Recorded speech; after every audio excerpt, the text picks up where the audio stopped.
Hi, sir. What's your name? Joseph. Ano po ba ang una niyong gustong pag-usapan natin ngayon? Sa refilling at Refilling. sa ice.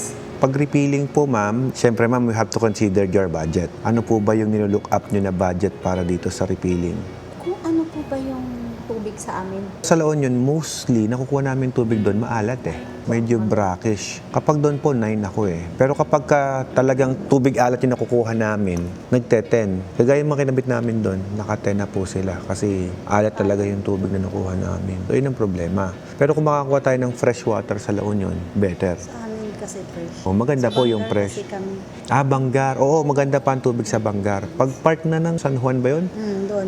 Maalat eh. San Fernando, San Juan, sir, tapos Oh, Bawang. yan. Hindi naman lahat, halos lahat, maalat na tubig na kukuha namin. So, yun ang isa sa struggle namin doon. Disadvantage po, ma'am, kapag ang water station po ay maalat yung water source na nakukuha, syempre, lumalaki ang maintenance. Lalaki kasi ang filtration na gagamitin. At the same time, kukunti yung tubig na nakukuha. Pinakamadaling intindihin na processing ng water station, yung tubig madumi. Syempre, kung mas maraming madumi, mas maraming tatapon. So, yun po ang problema. Pero kung fresh water, ma'am, kahit malabo yan, kahit makalawang, mabaho, may amoy, or chlorinated, basta hindi po maalat, kayang-kaya po niyan linisin ng system. Nakokonti yung tatapon. Wag lang po yung maalat, kasi pag maalat, mas maraming tumatapon.